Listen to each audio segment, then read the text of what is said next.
आजमगढ़ जिले के महाराजगंज थाना क्षेत्र के निवासी इंजीनियर सुनील कुमार यादव ने अपने पैतृक गांव में एक प्रेस वार्ता का आयोजन किया। प्रेस वार्ता का मुख्य उद्देश्य बिजली विभाग द्वारा मनमानी तरीके से उपभोक्ताओं से बिजली बिल की वसूली करना बता दे कि उन्होंने बताया कि प्रदेश और देश की सरकार भले ही गरीबों को मुफ्त में बिजली क्या सौभाग्य योजना के तहत कनेक्शन दिया, लेकिन उसके बदले लाखों रुपए वसूलने का भी काम सरकार कर रही है। सरकार भले ही स्वास्थ्य, पानी, सड़क सुरक्षा जैसी व्यवस्था देने की बात कर रही, लेकिन इसकी जमीनी हकीकत कुछ और ही है। उन्होंने कहा कि ग्रामीण क्षेत्रों के लोग बड़ी मुश्किल से 2 रोटी का जुगाड़ कर पाते हैं, उनके ऊपर विद्युत विभाग लाखों रुपए की विद्युत बिल भेजकर उनका जीवन खराब कर दिया है। आम आदमी की तकलीफ और दर्द को देखकर मुझे बड़ी पीड़ा होती है। मैं इसीलिए ये संकल्प लिया हूँ कि किसी भी गरीब और सहायक का किसी भी तरह का शोषण नहीं होने दूंगा। मेरे द्वारा आजमगढ़ जिले के 22 विकास खंडों में से प्रत्येक विकासखंड से 5-5 गाँव का सर्वे कराया गया, जिसमें विद्युत विभाग की पोल खोल करके रख दिया है। विद्युत विभाग द्वारा उपभोक्ताओं के यहां मीटर लगा दिया गया, लेकिन कनेक्शन नहीं दिया गया। बिना कनेक्शन के ही लाखों रुपए की विद्युत बिल भेजी जा रही है। गरीब आदमी विद्युत विभाग का चक्कर काटते काटते थक हार करके बैठ जाता है और उसके नाम से लाखों रुपए की आरसी कट जाती है। आलम यह है कि उसे गरीब की शुद्ध लेने वाला कोई नहीं। मेरे सर्वे के हिसाब से सबसे ज्यादा घोटाला और झोल विद्युत विभाग में है, इसीलिए मैंने विद्युत विभाग के खिलाफ एक अभियान चला करके लोगों को न्याय दिलाने का प्रयास कर रहा हूँ। मेरे द्वारा अभी एक शुरुआत है, आगे और भी विभागों के खिलाफ अभियान चलाया जाएगा। मैं सभी युवाओं से अनुरोध करता हूं, मेरे इस अभियान का हिस्सा बने। अनायास विद्युत विभाग या किसी भी विभाग के शोषण के शिकार हो रहे हैं तो उसके खिलाफ लड़ाई लड़ने का काम करें। प्रेस वार्ता के पीछे 2-3 मुख्य कारण थे। मीडिया बंधुओं ने ही मुझसे पिछले 2-3 दिनों में कुछ मुद्दों पे बात करने की कोशिश की थी और थोड़ा सा फील्ड में ज़्यादा होने की वजह से मीडिया बंधुओं से कम वार्तालाप हो पाती है। तो मुझे उचित लगा कि आज समय का अच्छा उपयोग करके कुछ मुद्दे जो पीछे 2-4 दिनों में हुए हैं पूरे देश में, मसलन यूपी का चुनाव, महाराष्ट्र का चुनाव, झारखंड का चुनाव और कुछ आजमगढ़ के मुद्दे, जिसमें जो मैंने आप लोगों से लास्ट बात किया था उस पर क्या प्रोग्रेस हो पाया है, मैं जनहित में क्या कर पाया हूँ, क्या आगे कदम बढ़ा पाया हूँ, उसके बारे में डिस्कस करना है। वो मुद्दे कौन से हैं जिस पे आप अपनी बात करते हैं? आजमगढ़ के लिए तो मैं बता दूं कि हमने 22 ब्लॉकों में एक सर्वे कराया, खास करके ऐसे लोग जो बिजली के बिल से समस्या से पीड़ित हैं, ऐसे लोग जिनकी कोई देनदारी नहीं बनती लेकिन उनका बिल 4,25,000, 10,000, ऐसे लोग भी जो घास फूस के मकानों में या सिंपली अगर अवधि में कहें तो टाट में और सरपते के मकान में, ऐसी जगह पे रहने वाले लोगों का भी बिल 4 लाख रुपए आता है। ये 2-3 मुद्दे जब मेरे नज़र में आए, कुछ हमारे प्रेस के साथियों ने कवर भी किया था। मेरे गांव के उत्तरी छोर पे एक मकान है, वहाँ पे भी इलेक्ट्रिकल का मीटर लग गया है, इलेक्ट्रिसिटी का मीटर लगा हुआ है, उसमें इलेक्ट्रिसिटी बोर्ड का कनेक्शन नहीं आया है लेकिन बिजली का बिल आ रहा है। ये कौन सी गणित लगाई जा रही है समझ में नहीं आ रहा है। आजमगढ़ में एक ऑटो चालक जिनका मीटर नंबर और बिल मैं आपको दे दूंगा, 4,17,000 रुपये उनका बिजली का बिल आया हुआ है। मैं खुद उनके घर गया हुआ था। एक कमरे के घर में एक पंखा और एक बल्ब के अतिरिक्त कुछ भी ऐसा नहीं है जो इलेक्ट्रिसिटी से यूज होता हो, बावजूद उसके 4 लाख रुपए का बिजली का बिल। और ऐसा नहीं है इसके लिए कंप्लेंट नहीं की गई थी पहले। इससे पहले जब निरहुआ जी यहाँ पे थे, निरहुआ जी को मैंने तो व्हाट्सएप किया था, कई बार फोन पे संपर्क करने की कोशिश की गई थी। इन दोनों तीनों मामलों को लेकर तो मैं बहुत ही आगे बढ़ रहा था कि नहीं, एक आम आदमी के जीवन में, खास करके ऐसी जगह पे रहने वाला आदमी जो अपनी डेली नीड्स, दैनिक भौतिक रिक्वायरमेंट को भी फुलफिल ना कर पा रहा हो, उसके हाथ में आप इतना बड़ा फर्रा पकड़ा दे रहे हैं। तो निरहुआ जी से तो कुछ नहीं हुआ, बट मैंने जो सर्वे कराया उसमें अमूमन जो 22 ब्लॉक हैं, 5-5 गांव हर ब्लॉक से रेंडमली सेलेक्ट किया गया है और उनमें जो भी ऐसी समस्याओं से पीड़ित लोग थे उनकी एक रिपोर्ट बनाई गई है और उसमें तकरीबन 1,250 लोग हैं जो पीड़ित हैं और जो मैक्सिमम उम्र है उन प्रॉब्लम्स की किसी किसी की 1 साल है, और जो मैक्सिमम हो 10 से 12 साल से भी जूझ रहे हैं कुछ लोग। तो ऐसी ऐसी समस्याओं में फंसा के जनता को ये सरकारी ऑफिसर, ये सरकारी लोग क्या करना चाहते थे उस समय मुझे पता नहीं। इस समय हमने एक डाटा अक्यूमुलेट करके आज के तत्कालीन सांसद श्री धर्मेंद्र यादव जी के पास लेके भी गया मैं, और उन्होंने इमीडिएट एक बैठक भी बिठाई इस पे, आप लोगों ने पीछे कवर भी किया होगा, और इस चीज़ को बड़ी गंभीरता के साथ लेने की कोशिश की गई है। और धर्मेंद्र जी से तो मैं दिल्ली में भी मिला, तो वहाँ पे भी ये बात बहुत डिटेल में हुई है कि ऐसे जो कार्य सरकार या सरकार के तंत्र में बैठे हुए जो भी गवर्नमेंट भ्रष्ट ऑफिसर्स हैं, ये उनके लिए ठोस कदम उठाने की तरफ हम लोग अग्रसर हो रहे हैं।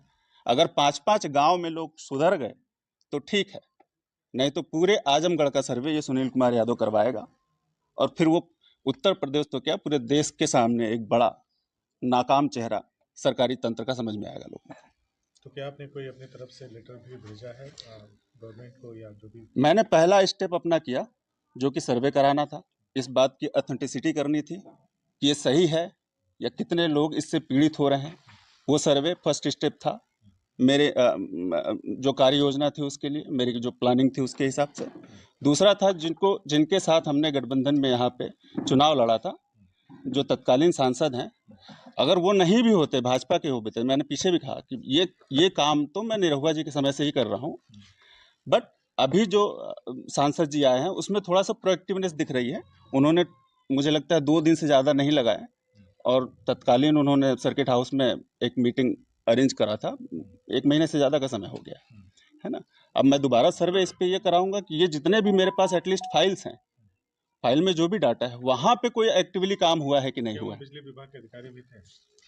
बिजली विभाग के अधिकारी थे जी, बिल्कुल। क्या आश्वासन मिला था उनकी तरफ से? तो आश्वासन मिला है कि वो सब रेक्टिफाई करेंगे, जितना जल्दी से जल्दी हो सकेगा उसको उतनी जल्दी से जल्दी रेक्टिफाई करेंगे। पीछे भी आए थे, डीएम कार्यालय में बैठ के भी उन्होंने जब बात की थी इस मामले में, डीएम साहब से भी उन्होंने शायद बात की, तो उन्होंने मुझसे ऐसा कहा कि इस पर और प्रोएक्टिवली काम होगा। मैं भी अपनी तरफ से थोड़ा एक्टिवनेस दिखाता हूँ कि मैं किसी भी एक्टिविटी को फॉलो अप करता रहता हूँ, है ना। It is not like that कि कोई काम उठा लिया और छोड़ दिया उसको रास्ते में। मैंने किसी काम को उठाया है, जिम्मा लिया है, तो उसको अंत तक लेके जाऊंगा। अभी जो हो सकती थी एक्टिविटीज़ वो कर रहा हूँ। बहुत कम समय में ये सब कुछ हुआ, पूरे आजमगढ़ और लालगंज का सर्वे कराना, और पूरे आजमगढ़ और लालगंज का सर्वे कराना ये बहुत कम टाइम में हुआ है। और मुझे उम्मीद है कि आगे भी ये जो एक्टिविटी हो रही है, अगर 5 गांव के हिसाब से अगर गवर्नमेंट के ऑफिसर एक्टिव हो जाते हैं, तो मुझे लगता है ऐसा है कि वो सारे के सारे गाँव में जो लगे लोग हैं उन लोगों का भी काम होगा। और सबसे इलाकों के 5-5 गाँव में कितने लोगों का डेटा मिला है? 1250। उसमें से कुछ तो हमने जो मेजर समस्या से लोग थे उनकी तो एक फाइल है, लगभग 500 लोगों की फाइल है ये, जो बहुत ज़्यादा थे। अगर मतलब उसमें भी सारे गांव कवर होते हैं, तो अगर एक गांव के एक आदमी की भी प्रॉब्लम सॉल्व करने जाएंगे ऑफिसर, तो मुझे लगता है कि वो एक पूरे गांव की समस्या ना निकल के आ जाएगी और उसको सोल्यूशन मिल सकता है। कुछ छोटे मोटे एग्जाम्पल मैं आपको दूं, जैसे कुछ ट्रांसफार्मर आज की डेट में तो बहुत ज़्यादा हो गए हैं। अभी तो मेरे काम करने को सिर्फ 3 महीना हुआ है। जिस दिन ये डाटा बढ़ना शुरू हो गया, 1-2 महीना हो गया, तो इसको मैं नेशनल लेवल पे भी पब्लिश करूंगा, मैं बड़े लेवल का आंदोलन करूंगा। आज से तो डाटा बढ़ना शुरू हो जाएगा, क्योंकि एक समस्या थोड़े लोगों की नहीं है, पूरे आजमगढ़ जिले में। मैं समझता हूँ अगर आप लोगों के माध्यम से जनता तक ये न्यूज़ मिलती है आज से तो मैं कुछ नहीं कर रहा हूँ। मैं सिर्फ जो मेरे कॉन्स्टिट्यूशन का जो अधिकार है उसका फायदा उठा रहा हूँ।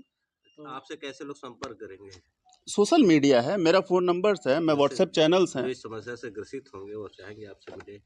बिल्कुल, मैं कह तो रहा हूँ कि आप लोग हैं, मीडिया है, सोशल मीडिया है। शासन की सरकार करती है, ऐसे में इसका किसको फेल्योर मानते हैं? और तमाम ऐसी चीज़ें जहाँ इंडिया गठबंधन भी सड़कों पर नहीं दिखाई दे रहा है, आप इंडिया गठबंधन लाइन से हैं, तो कहीं ना कहीं विपक्ष का भी तो देखिए, कल अखिलेश जी, माननीय ओम बिरला जी से मिला, आप ऐसा ये बातें जो है कि ना करें। क्यों नहीं कोशिश हो रही है? अगर कोशिश नहीं हो रही तो क्या गठबंधन के लोग वहां जाके बात करते हैं? और मैं तो ये कहता हूं कि आपको योगी सरकार से ये पूछना चाहिए कि भाई अगर एक वोटर वो वीडियो बना रहा है कि मेरे वोट को आप नहीं देने दे रहे हैं, और योगी सरकार ने वहां के लोगों को सस्पेंड कर दिया, आप मानते हैं कि गलती हुई है? नहीं तो आप सस्पेंशन नहीं करते। मैं तो कहता हूँ सस्पेंशन क्या, उनको तो बर्खास्त करिए आप। और जब आपने मान ही लिया है कि वहां पे गलती हुई है तो री इलेक्शन करिए। अगर समस्या का समाधान बातचीत से हो सकता है तो हम लोग बातचीत का प्रयास पहले कर रहे हैं। अगर सरकार नहीं मानेगी तो हम लोग रोड पे उतर जाएंगे। आगामी स्टेट पॉलिटिक्स की विधानसभा बात की चुनाव जाए तो चल संभल को किस तरह से आप देख रहे हैं? संभल में जो देखिए, एक एक सीट पे बहुत विस्तृत चर्चा ना करें। हम लोग अगर लगता है तो हम लोग आजमगढ़ के बारे में विस्तृत चर्चा कर देते हैं। मैं एक्युमुलेटिव आपको बता देता हूँ कि इस बार का जो चुनाव है तो पूरा का पूरा गवर्न चुनाव था। वो ऐसा चुनाव था ही नहीं जिसमें निष्पक्षता से आम आदमी को उसका अपना अधिकार मिले, उसको अपने हथियार का यूज करने का मौका मिले, जो वो सरकारी तंत्र को, जो अपने साथ हो रही नाइंसाफियों के खिलाफ यूज करता है अपने एक वोट के ताकत से। आप आम आदमी से जुड़े हुए हैं, तो क्या आगामी विधानसभा चुनाव को लेकर इंडिया गठबंधन का हिस्सा आम आदमी बनेगी? देखिए, ऐसा है ना कि हम लोग समय समय पर जो भी हमारे प्रोसीडिंग्स होते हैं, जो भी निर्णय होते हैं, हम आप लोगों तक पहुंचाते रहते हैं। जो भी भविष्य में ऐसी कोई बात होगी तो हम लोग जरूर आपको समय पे उसकी जानकारी देंगे। महाराष्ट्र में भाजपा की प्रचंड जीत पे आप क्या कहना चाहेंगे? महाराष्ट्र की भाजपा की प्रचंड जीत पे तो मैं ये कहना चाहूँगा कि अगेन ऐसी जगह पे जहाँ पे पार्लियामेंट्री इलेक्शन में बम्पर वोटिंग मिलती है विपक्ष को, वहाँ पे महज कुछ दिनों में पूरा का पूरा तंत्र चेंज हो जाता है। मतलब एकदम जनता का माइंडसेट बदल जाता है, सब कुछ हो जाता है। जहाँ भाजपा सरकार में है वहाँ सरकारी एजेंसियों का दुरुपयोग करके मुझे लगता है अनएथिकल प्रैक्टिस को ऑप्ट करते हुए वोटिंग करा रही है, जनता को उसके अधिकार से वंचित कर रही है। झारखंड के बारे में क्यों नहीं पूछते आप लोग? झारखंड में केंद्रीय संसाधनों का दुरुपयोग करके इन लोगों ने झारखंड के बेटे सुरेंद्र साहब को मुख्यमंत्री रहते हुए जेल में करवाया। क्या लगता है आपको? सहानुभूति दिया? नहीं।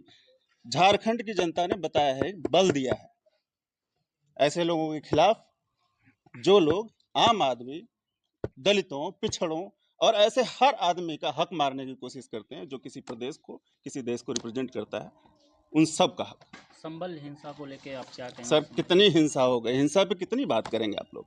हिंसा पे एक हिंसा हुई है, संबल की बात कर रहे हैं, अब अनगिनत हिंसाएं हुई हैं।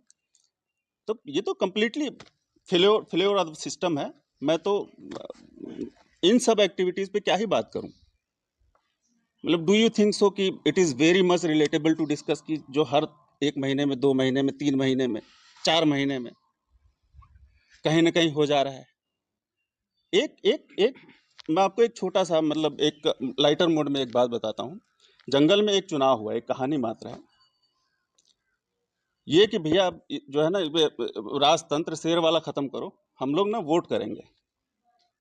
तो सभी लोग अग्री हो गए, भैया चलो ठीक है। तो उसमें सबकी सहमति बड़ी। बंदर है एक, जो कि सबको चालाक भी है, बच भी सकता है, अपने दिमाग से उलझा भी सकता है। तो बंदर को नेता चुन लिया गया। एक बार एक शेर बकरी खा गया, सभी लोग पहुंचे, बंदर खूब एक पेड़ से उधर, पेड़ पे उधर, खूब जंगल घूम घूम के फिर आया वापस। इतने में दूसरा शेर दूसरी बकरी खा गया, वो फिर इधर उधर दौड़ भाग के आया, सबको हैरान कि आप कुछ कर क्यों नहीं रहे। फिर तीसरी बार ऐसा कुछ हुआ, फिर बंदर पूरे जंगल में। फिर फाइनली लोगों ने पकड़ा, अरे भैया कर क्यों नहीं रहे, ऐसे सारे मर जाएंगे। तो बंदर क्या जवाब देता है बताओ? वो तो ठीक है काम हुआ कि नहीं हुआ, लेकिन मेरी भाग दौड़ में कोई कमी रह गई हो तो बताओ। है ये नमूना पेश कर रहे हैं लोग, है ना? मुझे लगता है गलत हाथ चुनाव हार के बाद क्या अब इंडिया अलायंस जी के जी साथ, माफ करिएगा फिर से है? हरियाणा चुनाव हार के बाद इंडिया अलायंस के साथ है आम आदमी पार्टी? देखिए, मैंने कहा ना कि जब भी हम लोग कोई ऐसा कुछ डिसीजन लेते हैं तो समय पे आप लोगों को बता दिया जाता है कहाँ पे हमको गठबंधन करके लड़ना चाहिए, कहाँ अलग करके लड़ना चाहिए। वो समय समय पर रणनीतियाँ होती हैं। अभी हाल ही में चुनाव हुए, जो छोटे राज्यों में इंडिया गठबंधन कब्जा हो जाता है, लेकिन जो बड़े राज्य होते हैं वहाँ इंडिया गठबंधन सत्ता से बाहर हो जाती है, ऐसा क्यों? मैं बड़े राज्य की तो बात नहीं करूँगा। मैं समझता हूँ कि जो खास करके आज की डेट में भाजपा गवर्न स्टेट्स हैं, वहाँ पे ये संभव है ना? वहाँ पे ये सब चीज़ें हो रही हैं, अदरवाइज तो मुझे नहीं दिखता कि। बात अगर आजमगढ़ की जाए तो आजमगढ़ के लिए आपका क्या विजन है? अभी तो आपने इलेक्ट्रिसिटी की ये समस्या बताई, और क्या चीजें आजमगढ़ के लिए किया जा मैंने सकता है, या आप आजमगढ़ के सांसद को सजेस्ट करेंगे? आजमगढ़ के सांसद को आप आज सवाल पूछ रहे हैं, मैं ऑलरेडी सजेस्ट कर चुका हूँ। आप मेरे सोशल मीडिया पे या CIB या फिर जो भी बड़े चैनल्स हैं उन्होंने इसको कवर भी किया था कि मैंने किन चीज़ आज से नहीं पिछले 7-8-10 सालों से मैं जिस पे काम कर रहा हूँ, वो तो ये है कि बंजर बनी पड़ी हुई जो ज़मीनें हैं आजमगढ़ की, जो बंजर हैं, उनका इंडस्ट्रियलाइजेशन करना। दूसरा जो बाढ़ झेल रहा है, उसमें सिर्फ आजमगढ़ ही नहीं लेकिन पूर्वांचल के 11-12 स्टेट्स, मतलब आप यूँ समझ लो महाराजगंज से लेकर पटना तक बाढ़ ग्रसित होता है। स्टेशन पे जाते हैं तो वहाँ पे बताया जाता है कि तुम्हारा 8,000 नहीं 28,000 बिल आया होगा। ऐसी दशा में इन पीड़ितों के साथ किस तरह से आप देखिए, जो भी यथाउचित संभव कोशिश हो सकती है। मैंने कहा कि कोई भी चीज़ खत्म करने के लिए एक संभव प्रयास और एक समय लगता है। चाहे मैं बहुत बड़े लोगों का नाम लूँ, हमारे देश के जो मैं जिनको अपना गुरु मानता हूँ, बाबा साहब भीमराव अम्बेडकर, 19 डिग्रियां और कई बड़े देशों में पीएचडी करके बड़े देशों से यूनिवर्सिटी में उस समय में, जिस समय में दलित या पिछड़े समाज का व्यक्ति कोई भी चौथी प्लस नहीं था, उस समय में पहले व्यक्ति भारत के बाबा साहब भीमराव अम्बेडकर हुए, पिछड़े समाज से, जो कि 5वीं की कक्षा उन्होंने पास की। उसके बाद 19 डिग्रियां और कई सारे पीएचडी अलग अलग यूनिवर्सिटी से, ब्रिटेन में, फिर अमेरिका से हुए। वो तो बड़े ऐशो आराम की जिंदगी जी सकते थे। क्यों वो आए यहाँ पे? वो इसलिए आए कि वो एक समाज को बदलना चाह रहे थे, एक देश को सबको समान हक देने की कोशिश कर रहे थे। उसमें ये प्लानिंग कर रहे थे कि जो शिक्षित होगा वो अपना हक ले लेगा और जो अशिक्षित है उसके साथ खड़ा होकर उसका हक दिलवा देगा। तो मैं तो अपने गुरु की आज्ञा का पालन कर रहा हूँ। स्मार्ट मीटर की बात कर रहे हैं, स्मार्ट मीटर तो सरकार लगवा रही है, लेकिन उस पर जब लोड बढ़ जा रहा है तो इनके कर्मचारियों को ही नहीं पता कि किस तरह से स्मार्ट मीटर का लोड फेल्योर है।